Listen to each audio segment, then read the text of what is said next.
की टॉप 10 खबरों में आपका स्वागत है। आइए रुक करते हैं देश की कुछ प्रमुख खबरों।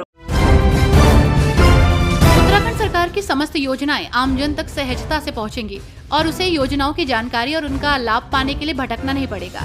मुख्यमंत्री के जन कल्याण की योजनाओं के सरलीकरण के मूल मंत्र को state institute for empowering and transforming Uttarakhand आयोग साकार करेगा।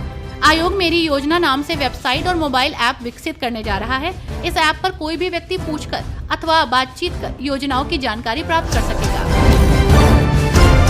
छत्तीसगढ़ की राजधानी रायपुर स्थित साइंस कॉलेज मैदान में आयोजित भव्य सैन्य समारोह और प्रदर्शनी का मुख्यमंत्री विष्णुदेव साय ने शुभारंभ किया। मुख्यमंत्री साय को जैकेट पहनाकर सेना ने अपने अंदाज में उनका स्वागत किया। मुख्यमंत्री साय ने 2 दिवसीय सैन्य प्रदर्शनी को आम नागरिकों के उत्साह को देखते हुए 1 दिन बढ़ाने की घोषणा की। अब प्रदर्शनी का आयोजन 7 अक्टूबर तक किया जाएगा। प्रदर्शनी दिन में सुबह 8 बजे से 10 बजे तक एवं शाम को 6 बजे से रात 8 बजे तक आयोजित की जाएगी। बिहार सरकार ने नदियों से होने वाले अवैध बालू खनन पर लगाम लगाने के लिए बड़ा अभियान शुरू किया है। रात के समय होने वाले अवैध खनन को रोकने के लिए जिला पुलिस और टास्क फोर्स की मदद से नदियों में गश्त बढ़ाई जाएगी। 15 अक्टूबर से नदियों से एक बार फिर बालू खनन की प्रक्रिया शुरू होगी।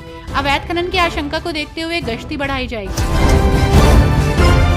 दिल्ली में फरवरी 2020 में हुए सांप्रदायिक दंगों के पीछे कथित बड़ी साजिश से जुड़े यूएपीए मामले में जेएनयू के पूर्व छात्र उमर खालिद की जमानत याचिका पर दिल्ली हाई कोर्ट आज सुनवाई करेगा।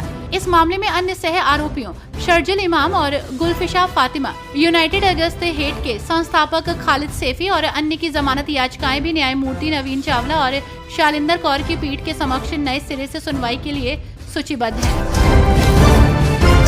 बिहार सरकार को लेकर तैयारियां जोरों पर हैं। ऐसे में इसे लेकर जेडीयू ने अपनी राज्य कार्यकारिणी विधायकों, विधान पार्षदों, सांसदों और प्रदेश पदाधिकारियों की बैठक में मिशन 2025 के लिए अपनी रणनीति का खुलासा किया है।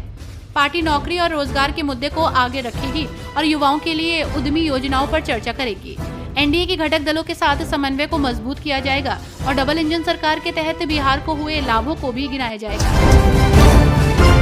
एग्जिट पोल पर भाजपा के राष्ट्रीय महासचिव तरुण चुंग ने कहा, भाजपा दोनों जगहों पर पूर्ण बहुमत से सरकार बनाएगी। जनता का आशीर्वाद भाजपा की सरकार को मिलेगा। प्रधानमंत्री मोदी ने पिछले 10 वर्षों में जिस तरह गरीब हित के लिए काम किया है, जम्मू कश्मीर में विकास और विश्वास को खड़ा किया है, जनता भाजपा को वोट दे रही है और परिणाम 8 तारीख को आएंगे, जिसमें भ्रष्टाचारी लूट खसूट वाले हारेंगे। बिहार सरकार में मंत्री मंगल पांडे ने कहा कि आज से मुख्यमंत्री बालिका कैंसर प्रतिरक्षण योजना की शुरुआत हुई है। बिहार देश का पहला ऐसा राज्य है जिसने अपने राज्य की बालिकाओं को ये टीका मुफ्त में देने का निर्णय लिया है। प्रारंभिक अनुमान है कि इस योजना पर लगभग 1.5 करोड़ के करीब पैसे खर्च होंगे। इस कार्यक्रम के माध्यम से हम पीएम मोदी की सोच को भी जमीन पर उतार रहे हैं। ये योजना आज 5 जिलों में शुरू हुई है। अगले 1 महीने में पूरे राज्य में टीकाकरण शुरू हो जाएगा। कांग्रेस के नेता उदित राज ने हरियाणा के चुनाव को लेकर कहा कि चुनाव के नतीजे इंडिया गठबंधन के पक्ष में आते नहीं हैं। जब एग्जिट पोल हरियाणा में कांग्रेस के पक्ष में आ गया है तो मुझे ये लगता है कि हरियाणा में कांग्रेस 70 सीटों तक जाएगी। ये कांग्रेस की एक तरफा जीत है। हरियाणा के चुनाव में मोदी जी का करिश्मा जो था खत्म हो गया है। जम्मू कश्मीर और हरियाणा विधानसभा चुनाव के एग्जिट पोल पर कांग्रेस नेता प्रमोद तिवारी ने कहा, निर्णायक बढ़त है। ये एक ट्रेंड है और जब एक बार ट्रेंड शुरू होता है तो गाड़ी कहां जाकर रुकेगी ये कहा नहीं जा सकता। जम्मू कश्मीर में भी हम पूर्ण बहुमत तो प्राप्त कर लेंगे, लेकिन ये चक्र कुछ आगे भी जा सकता है। हरियाणा में भाजपा से लोग उब गए हैं, उनके झूठ से उब गए हैं, इसलिए हरियाणा में दावे से कहा जा सकता है कि 2/3 से अधिक बहुमत आएगा और जम्मू कश्मीर में हम साधारण बहुमत के साथ सरकार बनाएंगे। राज्य सुप्रीमो और पूर्व रेल मंत्री लालू प्रसाद यादव के बयान पर बिहार के उप मुख्यमंत्री विजय कुमार सिन्हा ने कहा, लालू प्रसाद यादव राजनीति के सबसे भ्रष्ट व्यक्तियों में से एक है। वही व्यक्ति हैं जिन्होंने अपने पूरे परिवार को रेलवे नियुक्ति घोटाले के कारण बेल पर लाकर खड़ा कर दिया था। उनके कार्यकाल में जिस तरह से रेल दुर्घटनाएं होती थी, पूरे देश के लोगों का जीवन दांव पर लगा हुआ था। आज रेल के अंदर यात्रा सुरक्षित हो गई है। पीएम मोदी के नेतृत्व में आतंकवाद, उग्रवाद पर अंकुश लगा है और लोगों का जीवन सुरक्षित है।